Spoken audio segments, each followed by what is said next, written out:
Welcome to this scientific world. दोस्तों, हम अपने सोलर सिस्टम के बारे में आज काफ़ी कुछ जान चुके हैं। यहाँ तक कि हम लोग चांद, मंगल, प्लूटो, यहाँ तक कि शनि के टाइटन ग्रह पर भी अपना स्पेसक्राफ्ट पहुँचा चुके हैं। लेकिन दोस्तों, हम आज तक कभी जुपिटर पर ऐसा कुछ नहीं कर सके, क्योंकि जैसा कि हम सभी लोग जानते हैं कि जुपिटर एक गैस जाइंट है जो कि केवल खतरनाक गैसों से भरा पड़ा है और इस ग्रह पर कुछ भी लैंड कराने के लिए कोई ठोस जगह मौजूद नहीं है। लेकिन दोस्तों, सवाल ये है कि आखिर क्या होगा यदि हम जुपिटर पर एक सबमरीन को लेकर जाते हैं। क्या हम उस सबमरीन के द्वारा जुपिटर के सेंटर तक पहुंच सकेंगे? दरअसल दोस्तों, नासा ने अभी तक जुपिटर पर कई सारे मिशन लॉन्च किए हैं, लेकिन उनमें से कोई जुपिटर के पास से गुजरता हुआ चला जाता है तो कोई उसके ऑर्बिट में घूमकर ही डेटा सेंड करता है।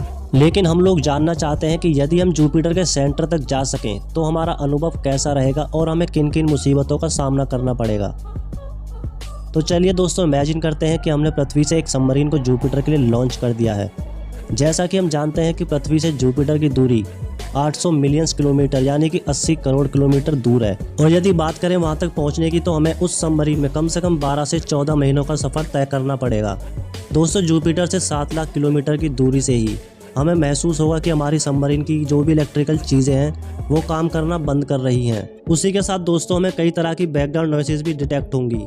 लेकिन ये तो बस अभी शुरुआत है। इस समय दोस्तों, हम लोग एक ऐसे एरिया में खड़े होंगे जहां पर हमारे सोलर सिस्टम की सबसे powerful and dangerous magnetic field हमें देखने को मिलती है। यहाँ पर दोस्तों, सोलर विंड के चार्ज पार्टिकल्स और जुपिटर के उपग्रह से निकलती आयोनाइज्ड गैसेज इतनी तेजी से घूमती हैं जो कि एक तरह का रेडिएशन बेल्ट का निर्माण करती हैं। ये वही रेडिएशन है जिसने पास्ट में गैलीलियो स्पेसक्राफ्ट में पावर सप्लाई काट दी थी, और वो भी तब जब वो स्पेसक्राफ्ट खाली जुपिटर के पास से गुजर रहा था। इसीलिए हमें इन चार्ज पार्टिकल से बचने के लिए हमारी सबमरीन को थोड़ी एडिशनल सुरक्षा प्रदान करनी होगी, जैसे कि टाइटेनियम शील्ड, जिससे कि आते हुए रेडिएशन को रिफ्लेक्ट किया जा सके। तो चलिए दोस्तों, आगे बढ़ते हैं और देखते हैं कि आखिर हमारी ये सबमरीन जुपिटर के सेंटर के कितने करीब तक पहुँच सकती है। दोस्तों, जुपिटर के सरफेस पे पहुंचते ही सबसे पहले हमें दिखेंगे अजीबोगरीब शेप वाले बादल, कुछ अरोरास और एक ऐसा भयानक तूफान जो कि तकरीबन 400 साल से खत्म होने का नाम ही नहीं ले रहा है। लेकिन मौसम की चिंता दोस्तों हम लोग बाद में करेंगे, क्योंकि उससे पहले हमें ऊपरी एटमॉस्फेयर को पार करना होगा जिसका तापमान तकरीबन 630 डिग्री सेल्सियस होगा। लेकिन एक फैक्ट ये भी है कि हम उसके जितना अंदर जाएंगे तापमान उतना ही गिरता जाएगा, और दोस्तों एक समय यही टेम्परेचर -160 डिग्री तक भी चला जाएगा। लेकिन आप लोग शायद ही उसे फील कर सकेंगे, क्योंकि जुपिटर की जो ग्रेविटेशनल फोर्स होगी वो आपकी सबमरीन को इतनी तेज़ी से नीचे की ओर खींचेगी जिससे आप हवा में ही भाप बनकर उड़ जाओगे। दोस्तों, अब हमें इसी भयानक हीट से बचने के लिए हमें अपनी सबमरीन पर कुछ एक्स्ट्रा प्रोटेक्शन देनी होगी और साथ ही कुछ पैराशूट लगाने होंगे ताकि हम लैंडिंग के टाइम पर उसकी रफ्तार को धीमा कर सकें। इतना सब जुगाड़ करने के बाद जब हम आगे बढ़ेंगे तो हमें जुपिटर के एटमॉस्फेयर में घुसते ही पृथ्वी जैसे बादल दिखाई देंगे। लेकिन खुश होने की ज़रूरत नहीं है। जैसे ही हमारी सबमरीन 500 मीटर नीचे तक जाएगी तो दोस्तों सारा नज़ारा देखते ही देखते बदल जाएगा। अब आप देखेंगे कि चारों तरफ हवा चल रही है, वो भी साउंड की भी तेज़ रफ्तार से। हर तरफ रेड ब्राउन कलर के बादल छाए होंगे जो अमोनिया और हाइड्रोजन सल्फाइड से भरे होंगे। शुक्र है कि इस समय आप सबमरीन में हो, वरना आप तो इसकी स्मेल से ही मर जाते।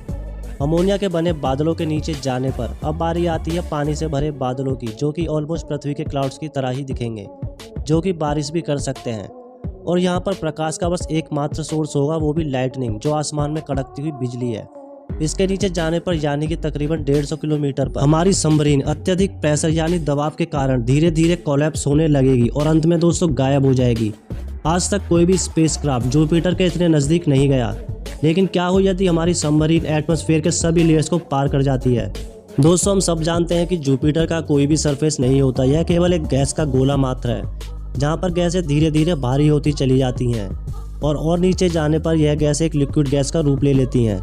सबमरीन को यदि 20,000 किलोमीटर की गहराई तक पहुंचाया जाए तो वो अपने आप को एक लिक्विड हाइड्रोजन के समुद्र में पाएगी। और अब इसके नीचे जाने के लिए दोस्तों आपको फिजिक्स के लॉ तोड़ने पड़ेंगे और सबमरीन पर कुछ ऐसे जादू मंत्र मारने पड़ेंगे जिससे कि वो कभी नष्ट ना हो, क्योंकि बस अब यही एक रास्ता बचता है जिससे कि हमारी सबमरीन हजारों एटमॉस्फेयर के प्रेशर के नीचे तकरीबन 10,000 डिग्री सेल्सियस के तापमान को भी झेल सके।